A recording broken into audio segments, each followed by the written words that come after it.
And with this, we can already go to the first really important tool in Blender for modeling, and this is the Extrude tool. This is also the first thing you will find here. The shortcut for this is E, and it can be remembered very well. Of course, you can also click here and then click on this. Personally, I think this makes very little sense. Using the shortcut is a lot quicker. Besides, if you know the key commands, you don't have to fidget around on the left side of the screen all the time. Now, as you can see, I have the Extrude function completely free in my hands, but that's kind of inconvenient as we only want to do it on the Z-axis, so only up. So we press Z and it locks it to the Z-axis. And then I can say, for example, that I want to extrude it up to here for my own sake, and then it should be fine. We can scale that up and down now, and you can already guess what's going to happen. I'll go into the side view, G, Z, a little rounder, maybe a little rounder scales. Yeah, that looks pretty good. So now again, we go for extrusion here again on the Z-axis, but this time downwards, and we want to scroll it bigger again. And then I do the whole thing again, E, Z, and then we go down here and press S and scale again and clean it a bit again. Bam! Very nice. So now we have a bit of a rim up here on our mug, but it's pretty sharp. What we can do with this now is this time select both here, and maybe even the one below as well, and then press Q for edge loops again. And now we come to the next important tool. This is the so-called bevel tool. The shortcut for the bevel tool is a little bit wild. That's the Shift spacebar to open that menu here. Shift spacebar opens up that menu, and then Command B for the bevel tool. And then we have these little handles here in the middle, which we can then pull, but not too far. Because we're pulling too far, then our geometry becomes catastrophic. We want to pull just far enough so that nothing overlaps here. Let's put it up here.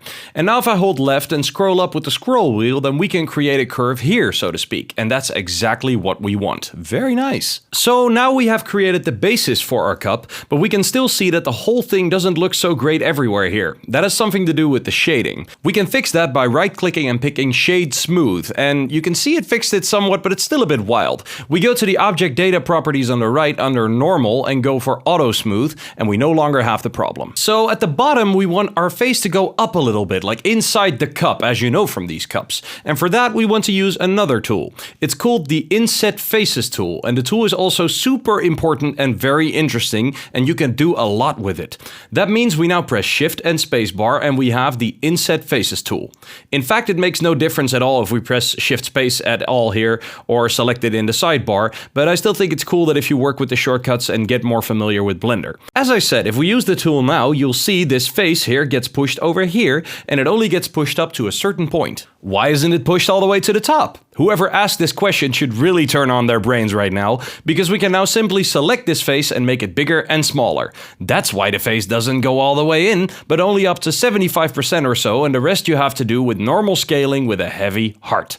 Small fun fact, funnily enough, actually this question I get in classes a lot. Why doesn't the tool go all the way to the inside? And then I just like to call on people to turn on their own heads, and then it usually knocks them down.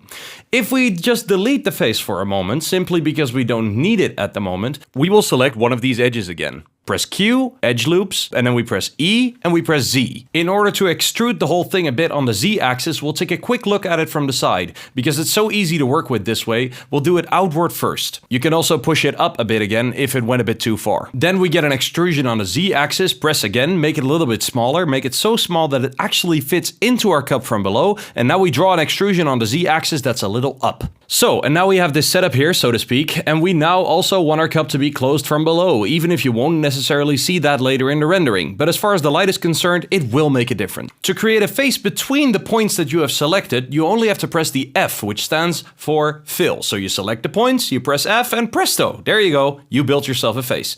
It's that easy if you know the shortcuts. Also a small note if you haven't seen it yet. After each section, there's a small PDF with all the important shortcuts and small pictures, so you don't have to remember everything right away. But maybe you can forget one or the other, and then you can look again afterwards. For example, that you know that F is the command for filling. I figured this would make things a little bit easier so you don't have to stress yourself out completely while watching the video, but most importantly, you don't lose the fun of it, because that's very important to me personally. A lot of people think Blender is tough stuff though. Blender is just here to have fun with you, and that's what I want to convey with this course.